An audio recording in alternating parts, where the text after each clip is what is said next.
Holy smoke.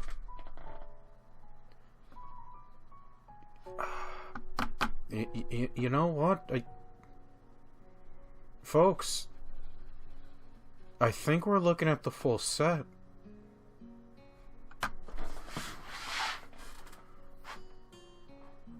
I think we're looking at the full set of pictures. Oh my god.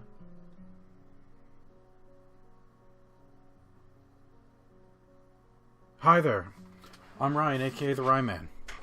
Welcome back to some more of Ryeman's Bizarre Adventures in Katawa Shoujo. We just hit Act 4 of the Shizune route. The final season. This is officially the beginning of the end. Not to sound dramatic, but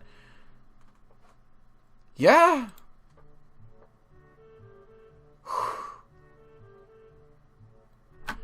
Nothing to do it but to get right back to it. Alright, checking, still recording. Yeah, the last time that we were here, we had definitely a field trip, and after certain events that went down on that rooftop.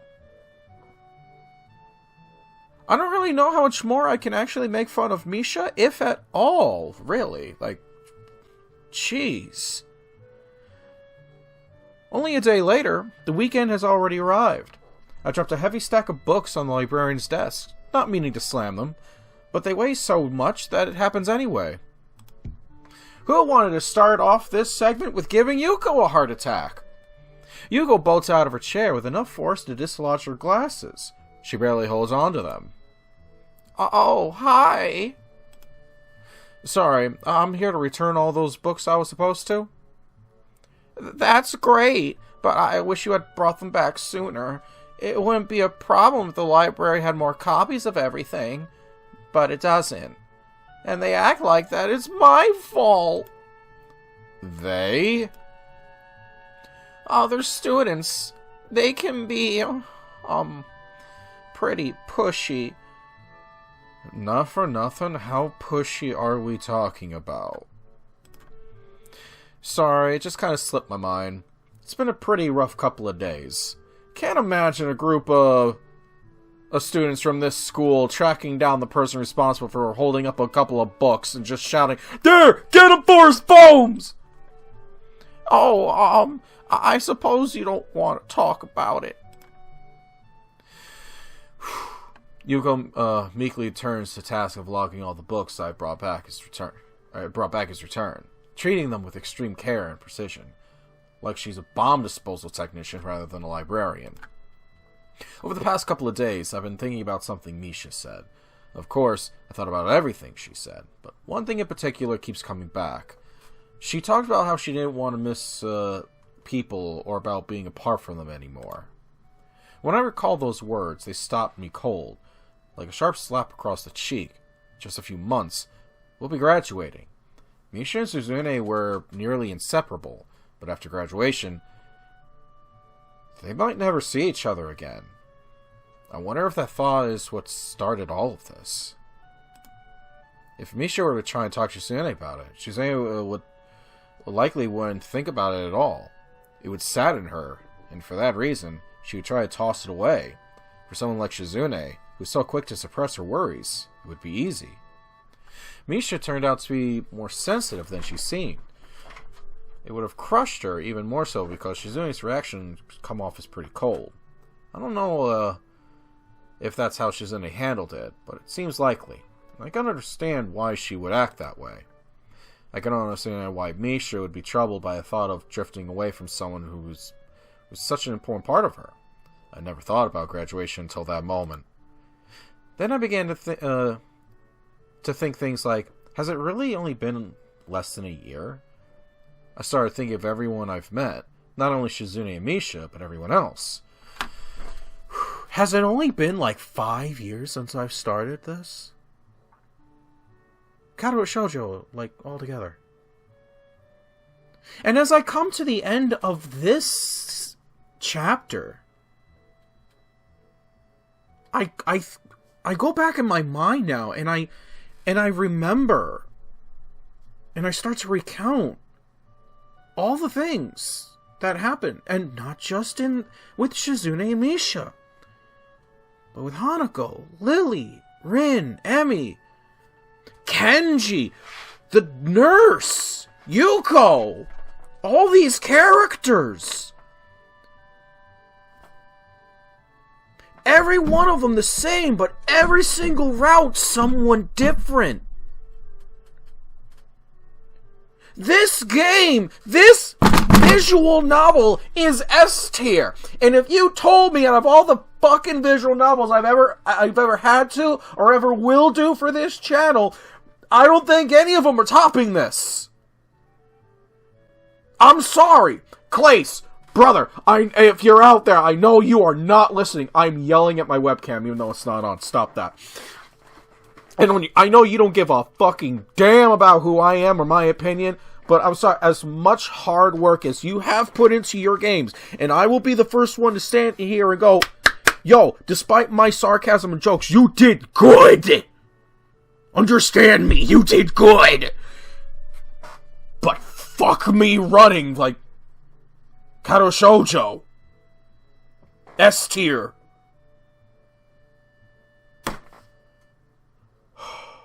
I am going to be emotional probably throughout the rest of these episodes, because damn an end of a saga here. The thought of losing them. Suddenly I could understand Misha's anxieties. It could be nice to talk to someone about. No! You be a man. You repress those feelings. You take your anger out on video games, or you find some other weird, bizarre adventure to channel your anger onto. I don't know. Follow me for more therapy sessions. I don't know. God, I'd be a fucking terrible therapist. Actually, I kind of want to.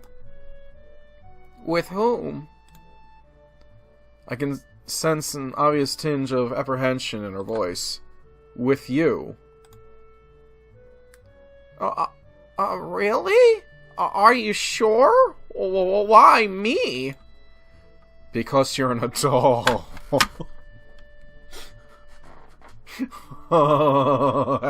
You guys have to remember, this is one of the few adults in the room, and I'm scared. That's it? That's... Wincing, she fidgets a little in her seat, trying to get comfortable in a pretty uncomfortable looking way. I guess this means she's okay with it. Is it hard being an adult?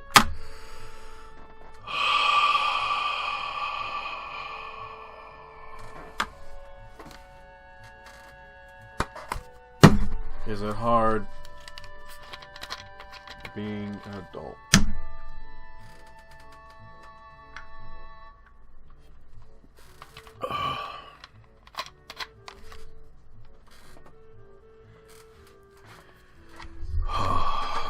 Fuck me. Is it hard being an adult?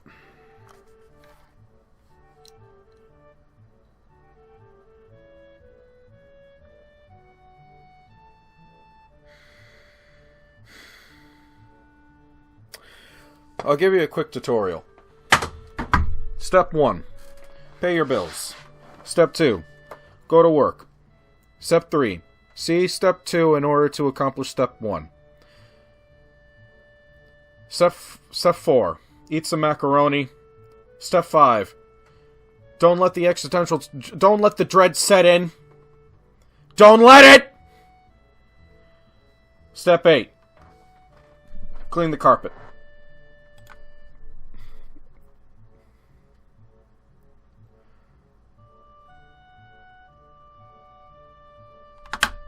I'm bonding with Yuko. This really is the beginning of the end. Fuck. And that's a powerful fuck.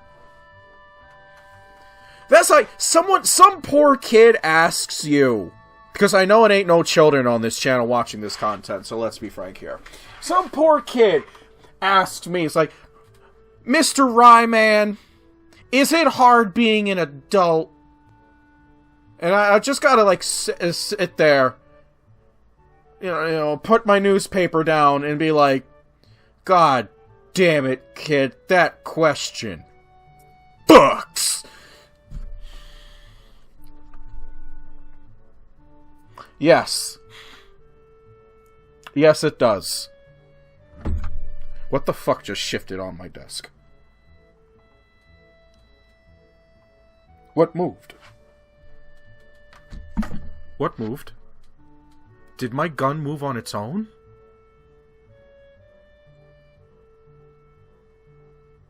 Okay.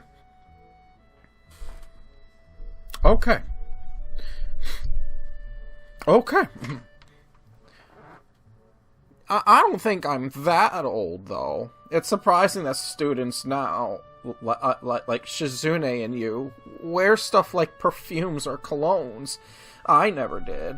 I still don't use them. We can tell. Oh, I have a story about a particular person who wears perfume at work. But just in case that my coworkers stumble across this YouTube channel, I'm gonna keep my mouth shut.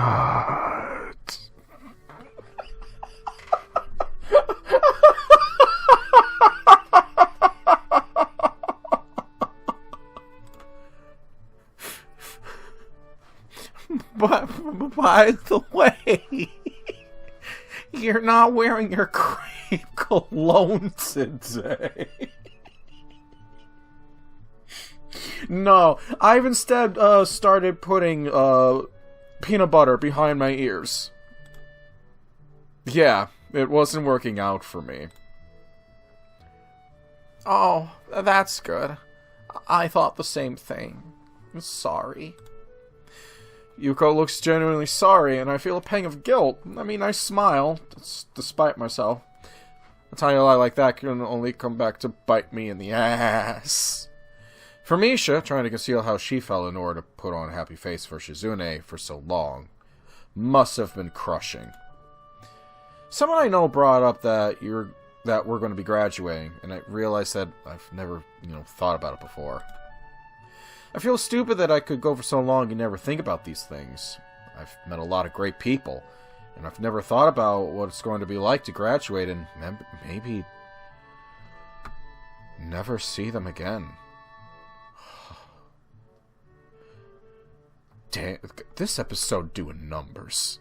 On everybody. On everybody. I've been doing that dumb saying all day at work today. Like, damn, these doing numbers. There are still ways you can keep in touch. Yes, Iwanako, for instance, writes handwritten notes. Yeah, I guess. I feel childish. I know everyone's going through the same thing, probably. I bet you hear this kind of problem a lot. No. I haven't been working here that long.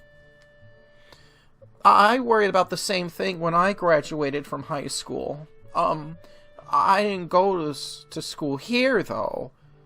I also miss my friends, and I wish I kept in touch with them better. I should have tried harder. Yoko isn't really helping me feel better, and she clams up quickly when she sees it on my face. I don't want to look back and have those same regrets. I wonder if Shizune even thinks about that kind of stuff, because she goes on sometimes about how she doesn't want to live with any regrets. Wow, that sounds impossible to me. I nod, only halfway wanting to agree. Even so, I think that is kind of admirable, too. Kind of brave. Kind of stupid. Don't you think so? Brave is a new way to put it. Yuko shakes her head insistently. It's true, though. And also kind of intimidating. Jeez. You shouldn't be intimidated by high schoolers. I'll try. She turns away and starts folding a sticky note over and over. Okay. Pretty idle behavior for a university student, but more importantly, I wonder if I said the wrong thing to her. Being around Shizune for so long, I can't help reading as much as I can into every moment of silence. If Yuko were the type of person who didn't get intimidated by high schoolers, it probably wouldn't be so easy to talk to her. It's all too easy to want to shed some negative quality of yours. When I think of everyone I know, it's those qualities that I like the best. I don't think I really regret it. I thought as long as I could remember the good times, that was enough. I don't know. I'm sorry. I notice a couple of students starting to trickle in the library and decide that my time is up. People have arrived. That is my cue to leave. No, that was helpful. I feel like the two of my friends are fighting because one of them is taking the fact that we might not see each other again after we graduate really hard, and the other is probably being stoic about it, which only makes it worse. I don't know how I'm supposed to handle this kind of situation. It doesn't seem like the kind of problem where I'll have to end up taking a side, but if it could turn out that way, and then I have no idea what I'm going to do. You should tell them they shouldn't fight. You sound like the UN. God.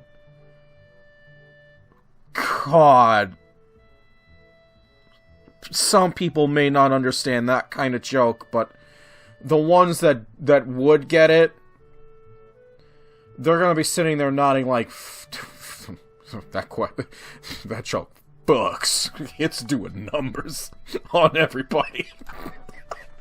I know, fighting is bad. No, this is the UN floor. That's how it all goes. Hey, don't invade that country. You shouldn't fight. Fighting is bad.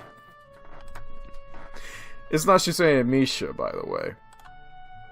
Oh, okay. I wasn't really thinking that, though. How embarrassing. Even though I knew it would be, I still feel my cheeks redden. And even so, I still said something so transparent and blatantly a lie. But it could be that sometimes this is the right way. This is the way. Do you have any books about people who to make hard decisions? We have a lot of self-help books. It's funny that I can find that surprising, because I wouldn't have only a few months ago. I mean, about not 4. There aren't many, right? Yes, not many, I mean. Though I feel a bit apprehensive about it. I want to talk to Shizune. I don't understand why I feel nervous about it, and that disgusts me a little. It also motivates me to look for her, right then and there. Although I don't have to look very hard. She's in the student council room, as always. Worryingly, Misha isn't with her. When Shizune notices me and looks up from her paperwork, the first thing I ask is where she is. I don't know. There's so much uncertainty in her answer that I can't, let it go just like that. She's missing a lot of school. Are you the attendance police? I mean, I might as well be. I literally don't do anything else in this council. That's really strange, coming from the student council president. Shizune hides a light behind a cupped hand, and I start to think that I might be worrying for nothing. But then her laughter slowly fades away to a more serious and pensive expression. You're right. Yesterday, I catch a hint of a knowing smile on her face when she sees my poorly hidden panic at the word. Despite her best efforts, she can't help being satisfied with eliciting a surprise from everyone else to the very end.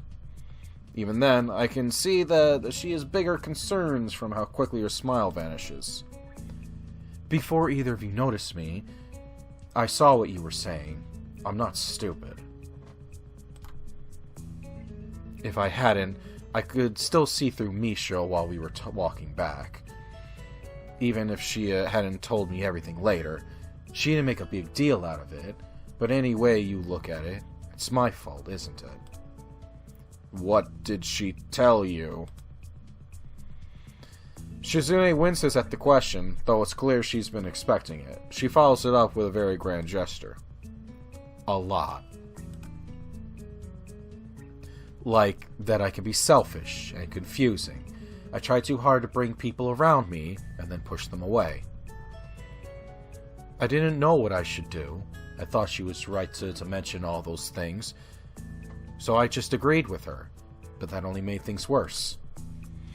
I don't understand. Adjusting her glasses, she looks pretty tired. I hope it isn't because she's been busy avoiding Misha, but I can't help considering the possibility, seeing where this conversation is going. It's true, even the student council being this small, and us always being swamped with work, it's my fault. I might have ended up driving a lot of people off and away from the student council, acting like that. She suddenly wags her finger mischievously, acknowledging that might is an understatement. However, from how rarely she does it, it's obvious the humor is only to put me at ease, and therefore not genuine. Like Lily, for instance. She was the first person to join when I started trying to recruit people again after everyone else left, because they couldn't stand me, I guess. We managed to put together the last festival, and even ran a booth together at the last minute. But I didn't like her because I thought she was selfish, always holding us up in order to tend to one friend of hers or another, and leaving Misha and me alone to sort out the things involving the whole school by ourselves. If there were any problems she was going through, she would leave us high and dry while she panicked over it, and wouldn't come back until it was solved. She would focus on it 100%, and be too preoccupied to focus on any student council work. That was the worst, to me, that she could be so nice and still make many people, and still take so many people for granted. Why even join the student council then? It seems so short-sighted and selfish, don't you think? But it's actually me who's that way. Like Misha said, always trying to pull people close to me and then shutting them out. That is how I've treated her, which makes me a bad friend. And it feels like I did the same thing to you then, so I guess I'm a bad girlfriend too, even if Misha says that you might as well replace her. I'm angry that I screwed things up enough for it to get out of hand. All I wanted was to...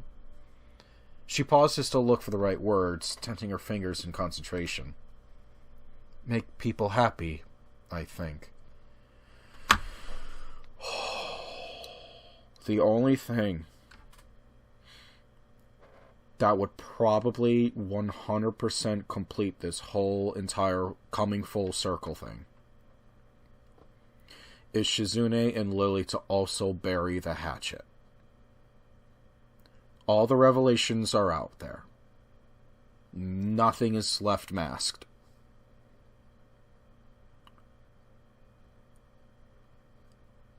If it doesn't happen, it doesn't happen. I'm still so fucking satisfied. God.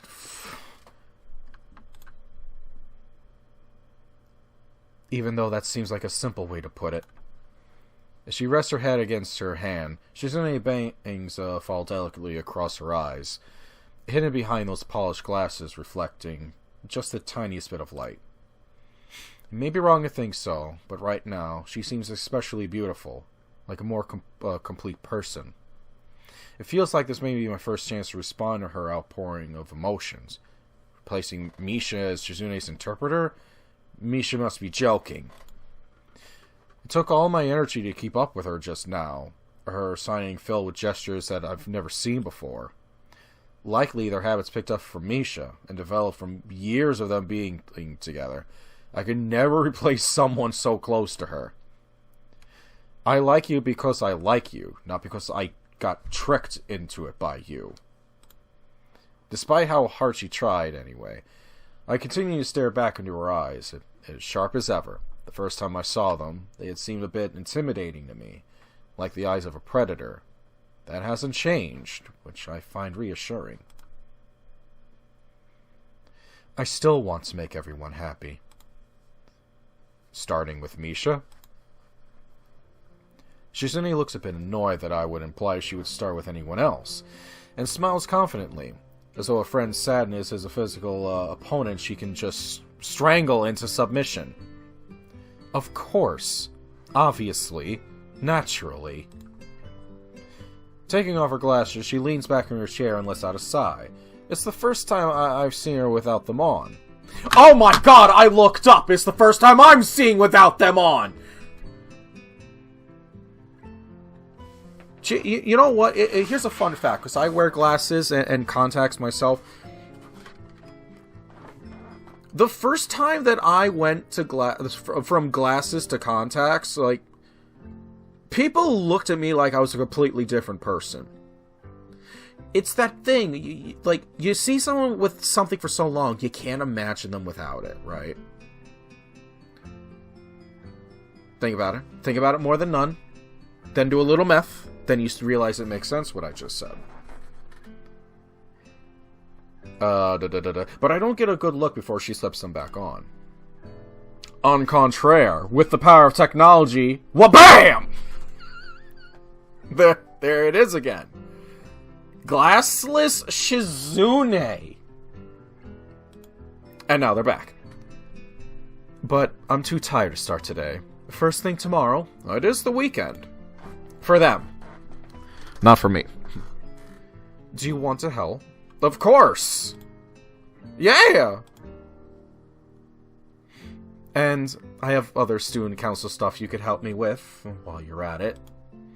Although it turns out that there isn't much other work at all. Yay, it's the end of the chapter. Oh my god.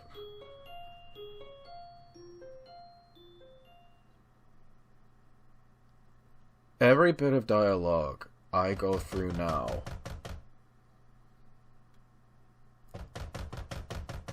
brings us closer to the end of it all. There's no school today, so I expected to be able to sleep in late. Unfortunately, I'm awakened by someone mercilessly pounding on my door at 8 in the morning. At first, I think it could be Kenji, but when my shouts of annoyance go unanswered, I realize it's Shizune. Are we gonna get one more time with our boy? What if we don't? And our last interaction ever with Kenji is spitting grape soda out in front of him. She immediately backs away from the door when I open it, quickly concealing something behind her back. Kind of ominous. Oh god. What's that? Is that a surprise? I don't like surprises. The displeased expression on her face says that she wants me to stop being such a wet blanket, but she's too busy fumbling with what's behind her back to sign it. She dropped it! There's nothing in her hands!